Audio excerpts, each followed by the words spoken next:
ঢাকার পাশে গুলশান বনানীর সীমানা ঘেঁষে মাত্র ৯০ একর জমি। এই সামান্য জায়গাটিতেই ৮০,০০০-এরও বেশি মানুষের জীবন। হিসাব বলছে জায়গা ভাগ করলে প্রতি ৪৯ বর্গফুটে একজন মানুষ, যেখানে জাতিসংঘ বলছে একজন মানুষের মৌলিক জীবনযাপনের জন্য দরকার ৯৭ বর্গফুট।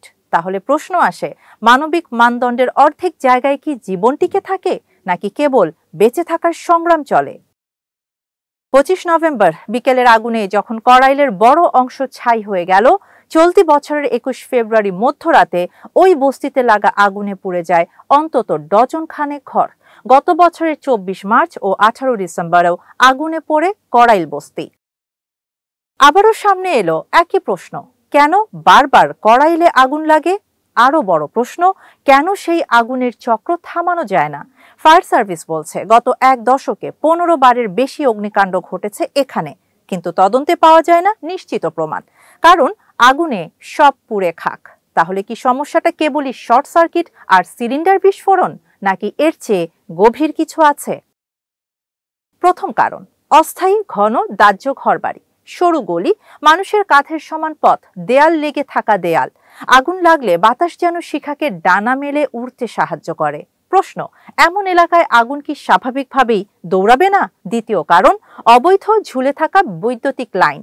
যেখানে লোড বেশি তার পুরনো, সেখানে শর্ট সার্কিট কি অবশ্যম্ভাবী নয়? তৃতীয় কারণ, ৭০% ঘরেই গ্যাস সিলিন্ডার, রেগুলেটর লিক, মানহীন সিলিন্ডার। তাহলে কি বিস্ফোরণ কেবল সময়ের অপেক্ষা নয়? চতুর্থ কারণ, পানির অভাব। ফায়ার সার্ভিস এলে পানি পায় না, গাড়ি ঢোকার পথ পায় না। আবারও প্রশ্ন, যদি পানি না থাকে, পথ না থাকে, তাহলে আগুন নেভাবে কিভাবে? পঞ্চম কারণ, সেবা ব্যবস্থার অনুপস্থিতি। নেই সাবস্টেশন, নেই ড্রেনেজ পরিকল্পনা, নেই ফায়ার হাইড্র্যান্ট। যেখানে ১০,০০০ ঘর, সেখানে একটা জরুরি পানির পয়েন্টও নেই। এটা কি দুর্ঘটনা, নাকি দীর্ঘদিনের অবহেলা? আরও রয়েছে দখলদারিত্ব ও রাজনৈতিক দ্বন্দ্ব, বস্তির জমি নিয়ে সংঘর্ষ, স্বার্থ উচ্ছেদ পাল্টা উচ্ছেদ, বাসিন্দাদের সন্দেহ কারো না কারো লাভ হয় এই আগুনে। এই সন্দেহ যদি ভুলও হয়, এই প্রশ্ন তো থেকেই যায়, আগুনের পরই কেন জমির দখল নিয়ে নাড়াচাড়া লক্ষ্য করা যায়? আছে তদারকির অভাব। বছরের পর বছর পরিকল্পনা শোনা যায়, কিন্তু বাস্তবায়ন হয় না। তাহলে কি বস্তিবাসীরা পরিকল্পনার বাইরে থাকা এক অদৃশ্য জনগোষ্ঠী? আরো বড় প্রশ্ন, শহরের জরুরি শ্রমশক্তি যাদের ছাড়া ঢাকা থেমে যাবে, তারা কি ঢাকার নাগরিক নয়? শ্রম চাই, কাজ চাই, কিন্তু নিরাপদ ঘর কেন নয়? এই আগুনের দায় কার? শর্ট সার্কিটের, গ্যাস সিলিন্ডারের, মানুষের অসাবধানতার, নাকি এর চেয়ে বড় বাস্তবতার? রাষ্ট্রীয় অবহেলা, নগর পরিকল্পনার ব্যর্থতা, আর অদেখা রাজনৈতিক অর্থনীতি।